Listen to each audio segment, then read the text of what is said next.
ಗುರುಪೂರ್ಣಿಮೆಯ ಸಂದರ್ಭದಲ್ಲಿ ಆಕಾಶವಾಣಿ ಭದ್ರಾವತಿ ಕೇಂದ್ರ ಹೊಸನಗರದ ರಾಮಚಂದ್ರಾಪುರ ಮಠದ ಪೀಠಾಧಿಪತಿಗಳಾದ ಶ್ರೀ ರಾಘವೇಶ್ವರ ಭಾರತಿ ಸ್ವಾಮೀಜಿ ಅವರೊಂದಿಗೆ ನಡೆಸಿದ ಚುಟುಕು ಸಂವಾದ. ಈ ಸಂವಾದದಲ್ಲಿ ಭಾಗಿಯಾಗ್ತಾ ಇದ್ದರೆ ಆಕಾಶವಾಣಿ ಭದ್ರಾವತಿ ಕೇಂದ್ರ ಹಾಗೂ ಚಿತ್ರದುರ್ಗ ಕೇಂದ್ರದ ಕಾರ್ಯಕ್ರಮ ಮುಖ್ಯಸ್ಥರಾದ ಎಸ್.ಆರ್. ಭಟ್ ಅವರು. ಗುರುವಿನ ಗುಲಾಮನಾಗುವ ತನಕ ದೊರೆಯದಣ್ಣ ಮುಕುತಿ. ಇದು ಎಲ್ಲರೂ ಅರಿತಿರುವಂತಹ ವಿಷಯ.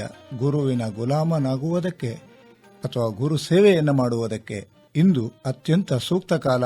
ಯಾಕೆಂದರೆ ಇಂದು ಗುರುಪೂರ್ಣಿಮೆ. ಶಿವನು ಶಿವನೇ ಗುರು, ಇವರೊಡೇನು ಅಂತರವಿಲ್ಲ ನೋಡಯ್ಯ. ಗುರುರ್ ಬ್ರಹ್ಮ ಗುರುರ್ ವಿಷ್ಣು ಗುರುರ್ ದೇವೋ ಮಹೇಶ್ವರ ಎನ್ನುವಂತಹ ಮಾತಿದೆ. ಹೌದು, ಗುರುವೇ ನಮಗೆ ಸರ್ವಸ್ವ.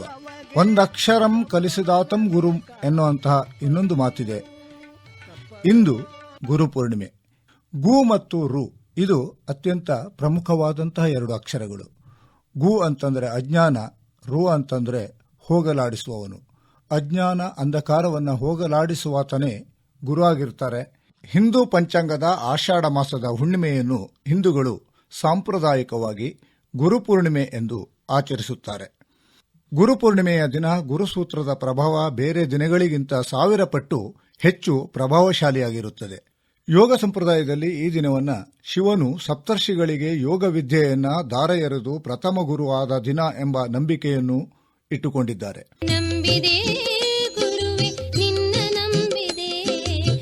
ಹಲವಾರು ಹಿಂದೂಗಳು ಹಿಂದೂ ಪರಂಪರೆಯ ಶ್ರೇಷ್ಠ ಗುರುಗಳಲ್ಲಿ ಒಬ್ಬರಾದ ವೇದವ್ಯಾಸ ಮಹರ್ಷಿಗಳ ಜನ್ಮದಿನದ ಅಂಗವಾಗಿಯೂ ಕೂಡ ಈ ಹಬ್ಬವನ್ನು ಆಚರಿಸುತ್ತಾರೆ.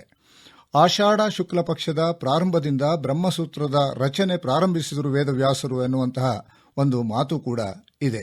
ಅದಕ್ಕೆ ಇದನ್ನು ವ್ಯಾಸಪೂರ್ಣಿಮೆ ಎಂದು ಕೂಡ ಕರೆಯುತ್ತಾರೆ. ಹಿಂದೂ ಧರ್ಮದ ಎಲ್ಲ ಆಧ್ಯಾತ್ಮಿಕ ಪರಂಪರೆಯಲ್ಲಿಯೂ ತಮ್ಮ ಗುರುಗಳಿಗೆ ಕೃತಜ್ಞತೆಯನ್ನು ಸಲ್ಲಿಸುತ್ತಾ ಈ ಹಬ್ಬವನ್ನು ಅತ್ಯಂತ ಶ್ರದ್ಧೆ ಭಕ್ತಿಯಿಂದ ಆಚರಿಸಲಾಗುತ್ತದೆ. ಮಳೆಗಾಲದ ತಿಂಗಳುಗಳಾದ ಈ ಒಂದು ಚಾತುರ್ಮಾಸದಲ್ಲಿ ಬರುವ ಗುರುಪೂರ್ಣಿಮೆಯೆಂದು ಸನ್ಯಾಸಿಗಳು ತಮ್ಮ ಗುರುಗಳಿಗೆ ಪೂಜೆಯನ್ನು ಸಲ್ಲಿಸುತ್ತಾರೆ. ಚಾತುರ್ಮಾಸದಲ್ಲಿ ಸನ್ಯಾಸಿಗಳು ಸಾಮಾನ್ಯವಾಗಿ ಒಂದೇ ಸ್ಥಳದಲ್ಲಿ ಇದ್ದು ಭಕ್ತಾದಿಗಳಿಗೆ ಪ್ರವಚನಗಳನ್ನು ಕೂಡ ನೀಡುತ್ತಾರೆ. ಗುರುವಿನ ಗುಲಾಮನಾಗುವ ತನಕ ದೊರೆಯದಣ್ಣ ಮುಕುತಿ. ಇಂದು ಚಾತುರ್ಮಾಸದ ಪ್ರಾರಂಭದ ದಿನವೂ ಕೂಡ ಹೌದು. ಚಂದ್ರ ಪೂರ್ಣ ಸ್ವರೂಪನಾಗಿ ಕಂಗೊಳಿಸುವ ಈ ದಿನದಂದು ಚಾತುರ್ಮಾಸ ಆರಂಭವಾಗುತ್ತದೆ. ಶ್ರೀ ರಾಮಚಂದ್ರಾಪುರ ಮಠ, ಹೊಸನಗರದ ಮೂಲ ಮಠ ರಾಮಚಂದ್ರಾಪುರ ಮಠದ ಪೀಠಾಧ್ಯಕ್ಷರಾದಂತಹ ಶ್ರೀ ರಾಘವೇಶ್ವರ ಭಾರತಿ ಮಹಾಸ್ವಾಮಿಗಳು ಗೋಕರ್ಣದಲ್ಲಿ ಚಾತುರ್ಮಾಸ ವ್ರತವನ್ನು ಇಂದಿನಿಂದ ಕೈಗೊಳ್ಳುತ್ತಾ ಇದ್ದಾರೆ. ಆ ಹಿನ್ನೆಲೆಯಲ್ಲಿ ಪೀಠಾಧಿಪತಿಗಳಾದಂತಹ ಶ್ರೀ ರಾಘವೇಶ್ವರ ಭಾರತಿ ಸ್ವಾಮೀಜಿಯವರನ್ನ ದೂರವಾಣಿಯ ಮುಖಾಂತರ ಮಾತನಾಡಿಸಿ ನಿಮಗೆ ಒಂದಿಷ್ಟು ಮಾಹಿತಿಯನ್ನ ಕೊಡೋ ಪ್ರಯತ್ನವನ್ನು ಮಾಡ್ತಾ ಇದ್ದೀವಿ. ಹರಿರಾಮ. ರಾಘವೇಶ್ವರ ಭಾರತಿ ಮಹಾಸ್ವಾಮೀಜಿಗಳೇ, ನಮ್ಮ ಕೇಳುಗರಿಗೆ ಚಾತುರ್ಮಾಸ್ಯವನ್ನ ತಾವು ಇಂದಿನಿಂದ ತಗೋತೀರಿ ಅನ್ನುವಂಥದ್ದು ಗೊತ್ತಿರುವಂತದ್ದು. ಆದ್ರೆ ಈ ಚಾತುರ್ಮಾಸವನ್ನ ಯಾಕೆ ಆಚರಣೆ ಮಾಡಬೇಕು ಅಂತ ಹೇಳ್ತೀರಿ? ಚಾತುರ್ಮಾಸ ಎನ್ನುವುದು ಮಳೆಗಾಲದ ಸಮಯ, ದೊಡ್ಡ ಮಳೆಗಾಲದ ಸಮಯ. ಶಾಸ್ತ್ರಗಳು ಏನ್ ಹೇಳ್ತವೆ ಅಂದ್ರೆ, ಈ ಮಳೆ ತುಂಬಾ ಇದ್ದು ಹೊರಗೆ ಮಸುಕಾದಾಗ ಒಳಗೆ ಬೆಳಕಾಗ್ತದೆ ಎಂಬುದು ಶಾಸ್ತ್ರಗಳ ಅಭಿಮತ. ಸಾಧಕನೊಬ್ಬ ಅಂತರ್ಮುಖಿ ಆಗೋದಕ್ಕೆ, ಒಳ ಬೆಳಕನ್ನು ಕಾಣೋದಕ್ಕೆ ಹೊರಗಿನ ಕತ್ತಲು ಅನುಕೂಲ. ಹಾಗಾಗಿ ಸಾಯಂಕಾಲ, ಸಂಧ್ಯಾಕಾಲ, ಬೆಳಗಿನ ಬ್ರಾಹ್ಮಿ ಮುಹೂರ್ತ ಇಂಥ ಸಮಯಗಳನ್ನೇ ಧ್ಯಾನದ ಸಮಯಗಳಾಗಿ ಹೇಳಿದಂಥದ್ದು. ಈ ಚಾತುರ್ಮಾಸದ ಮಳೆಗಾಲದ ಅವಧಿಯಲ್ಲಿ ಸಾಧನೆಗೆ ತುಂಬಾ ಅನುಕೂಲ, ಅಂತರ್ಮುಖಿಗಳಾಗೋದಕ್ಕೆ ತುಂಬಾ ಅನುಕೂಲ ಎನ್ನುವ ಕಾರಣಕ್ಕೆ ಎಲ್ಲ ಯತಿಗಳು ಚಾತುರ್ಮಾಸ ವ್ರತವನ್ನು ಆಚರಣೆ ಮಾಡಿ ಆ ಸಮಯದಲ್ಲಿ ವಿಶೇಷ ಅನುಷ್ಠಾನಗಳನ್ನು ಮಾಡಬೇಕು. ಮತ್ತು ಆ ಸಮಯದಲ್ಲಿ ಅನುಷ್ಠಾನ ನಿರತರಾದ ಅಂತರ್ಮುಖಿಗಳಾದ ಗುರುಗಳ ದರ್ಶನ ಶಿಷ್ಯರಿಗೆ ತುಂಬಾ ವಿಶೇಷ, ಶಿಷ್ಯರಿಗೆ ತುಂಬಾ ಪುಣ್ಯಪ್ರದವೂ ಕೂಡ ಹೌದು. ಹಾಗಾಗಿ ಈ ಕಾರಣಗಳಿಂದಾಗಿ ಚಾತುರ್ಮಾಸವನ್ನು ವಿಶೇಷವಾಗಿ ಆಚರಣೆ ಮಾಡ್ತಾರೆ. ಸಾಮಾನ್ಯವಾಗಿ ಉತ್ತರಾಯಣ ಕಾಲ ಬಹಳ ಪುಣ್ಯ ಕಾಲ ಅಂತ ಹೇಳ್ತಿರೋವಾಗ ಇದು ಬರುವಂತಹದ್ದು ದಕ್ಷಿಣಾಯನ ಕಾಲದಲ್ಲಿ. ದಕ್ಷಿಣಾಯನ ಕಾಲದಲ್ಲಿ ಸಾಮಾನ್ಯವಾಗಿ ಒಂದು ಮಾತಿದೆ, ದೇವತೆಗಳ ಕೃಪಾ ಕಟಾಕ್ಷ ಸ್ವಲ್ಪ ಕಡಿಮೆ ಇರುತ್ತೆ ಅಂತ. ಈ ಸಮಯದಲ್ಲಿ ಗುರುಮುಖೇನ ಒಂದು ದೇವತಾನುಗ್ರಹವನ್ನ ಪಡ್ಕೋಬಹುದು ಅಂತ ಹೇಳ್ತೀರಾ ತಾವು? ಹೌದು, ಯಾಕಂದ್ರೆ ಈಗ ಕೆಲವು ವಿಶೇಷ ದಿನಗಳು ದಕ್ಷಿಣಾಯನದಲ್ಲೂ ಬರ್ತವೆ. ಉದಾಹರಣೆಗೆ ಗಣೇಶ ಚತುರ್ಥಿ ಇದೆ, ದಕ್ಷಿಣಾಯನದಲ್ಲೇ ಬರುತ್ತೆ ಇದು. ಉದಾಹರಣೆಗೆ ಕೃಷ್ಣ ಜನ್ಮಾಷ್ಟಮಿ ಇದೆ. ಈ ಎರಡೂ ಕೂಡ ಚಾತುರ್ಮಾಸದ ಮಧ್ಯದಲ್ಲೇ ಬರುವಂತದ್ದು. ಹಾಗೆ ಗುರುಪೂರ್ಣಿಮೆಯೂ ಕೂಡ ಅಂತ. ಇದು ಒಂದು ವೇಳೆ ದಕ್ಷಿಣಾಯನ ಉತ್ತರಾಯಣಗಳು ಏನಿದ್ರೂ ಕೂಡ ಗುರುಕೃಪೆ ಒದಗಿ ಬಂದ್ರೆ ಶಿಷ್ಯ ಜೀವ ಉದ್ಧಾರ ಆಗಲಿಕ್ಕೆ ಸಾಧ್ಯ ಇದೆ ಅಂತ. ಹರಮುನಿದರೆ ಗುರು ಕಾಯುವನು ಅನ್ನುವಂಥದ್ದಿದೆ. ಅಂದ್ರೆ ಈ ಸಮಯದಲ್ಲಿ ಯಾವುದೇ ಕಷ್ಟಕೋತ್ತಲಗಳಿದ್ರೂ ಕೂಡ ಗುರು ಮುಖೇನ ನಾವು ಅದನ್ನ ಪರಿಹರಿಸ್ಕೋಬಹುದು ಅಂತ ಒಂದು ಭಾವನೆಯನ್ನು ಇಟ್ಕೋಬಹುದಲ್ವಾ ಈ ಸಮಯದಲ್ಲಿ? ಅವಶ್ಯವಾಗಿ. ಯಾಕಂದ್ರೆ ಗುರು ಬ್ರಹ್ಮ, ಗುರು ವಿಷ್ಣು, ಗುರು ದೇವ ಮಹೇಶ್ವರ ಅಂತ ಹೇಳುವಾಗ ಅದಕ್ಕಿಂತ ಮೇಲಕ್ಕೆ ಗುರು ಸಾಕ್ಷಾತ್ ಪರಂ ಬ್ರಹ್ಮ ಅಂತ ಮೂರ್ತಿ ಸ್ವರೂಪನೂ ಹೌದು, ಅದಕ್ಕಿಂತ ಮೇಲೂ ಕೂಡ ಹೌದು ಅಂತ ಹೇಳೋದ್ರಿಂದ ಇತರ ದೇವತೆಗಳ ಪ್ರಕೋಪವನ್ನು ಶಮನ ಮಾಡುವ ಯೋಗ್ಯತೆ ಗುರುವಿಗಿರುತ್ತದೆ. ಇವತ್ತು ಗುರು ಪೂರ್ಣಿಮೆ ಇರೋದ್ರಿಂದ ಈ ಗುರು ಪೂರ್ಣಿಮೆಯ ಸಮಯದಲ್ಲಿ ನಮ್ಮ ಕೇಳುಗರಿಗೆಲ್ರಿಗೂ ಕೂಡ ತಾವು ಏನ್ ಹೇಳೋದಕ್ಕೆ ಇಷ್ಟಪಡ್ತೀರಿ ರಾಘವೇಶ್ವರ ಸ್ವಾಮಿಗಳೇ? ಅಂತರ್ಮುಖಿಗಳಾಗಬೇಕು ನಾವು ಅಂತ. ಇಡೀ ದಿನವೂ ಕೂಡ ನಾವು ಬಹಿರ್ಮುಖಿಗಳಾಗಿರ್ತೇವೆ, ಅದು ನೆಮ್ಮದಿಯನ್ನು ಹಾಳು ಮಾಡುತ್ತೆ. ದಿನದ ಕೆಲವು ಭಾಗವಾದ್ರು, ಸಂಧ್ಯಾ ಕಾಲದಂತ ಕೆಲವು ಭಾಗವಾದ್ರೂ ಕೂಡ ಅಂತರ್ಮುಖಿಗಳಾಗದೆ ಹೋದ್ರೆ, ಧ್ಯಾನದ ಅಭ್ಯಾಸ ಮಾಡದೆ ಹೋದ್ರೆ ಒಳ ನೆಮ್ಮದಿಯನ್ನು ಕಾಣಕ್ ಸಾಧ್ಯ ಇಲ್ಲ. ಹಾಗಾಗಿ ಚಾತುರ್ಮಾಸದ ಸಂದೇಶವೇ ಅಂತರ್ಮುಖಿಯಾಗು ಎನ್ನುವಂಥದ್ದು. ಅಂತರ್ಮುಖಿಯಾಗಬೇಕು ಎನ್ನುವಂತಹದ್ದು ಒಂದು ಸಂದೇಶವಾದರೆ, ತಮ್ಮ ಈ ಸಾರಿಯ ಚಾತುರ್ಮಾಸ್ಯವನ್ನ ತಾವು ಸ್ವಭಾಷಾ ಚಾತುರ್ಮಾಸ್ಯ ಅನ್ನುವ ಒಂದು ಧ್ಯೇಯವಾಕ್ಯದ ಅಡಿಯಲ್ಲಿ ಆಚರಣೆ ಮಾಡ್ತಿರೋದ್ರಿಂದ ಇದು ಏನಿದು ಸ್ವಭಾಷಾ ಚಾತುರ್ಮಾಸ್ಯ? ಈ ಚಾತುರ್ಮಾಸ್ಯಕ್ಕೆ ಅಭಿಧಾನವೇ ಸ್ವಭಾಷಾ ಚಾತುರ್ಮಾಸ್ಯ ಎಂಬುದಾಗಿ. ಯಾಕೆಂದ್ರೆ ನಾವು ನಮ್ಮತನವನ್ನ ಕಳ್ಕೊಳ್ಬಾರದು. ಇದು ನಮ್ಮ ದೇಶ, ನಮ್ಮ ಭಾಷೆ, ನಮ್ಮ ಸಂಸ್ಕೃತಿ.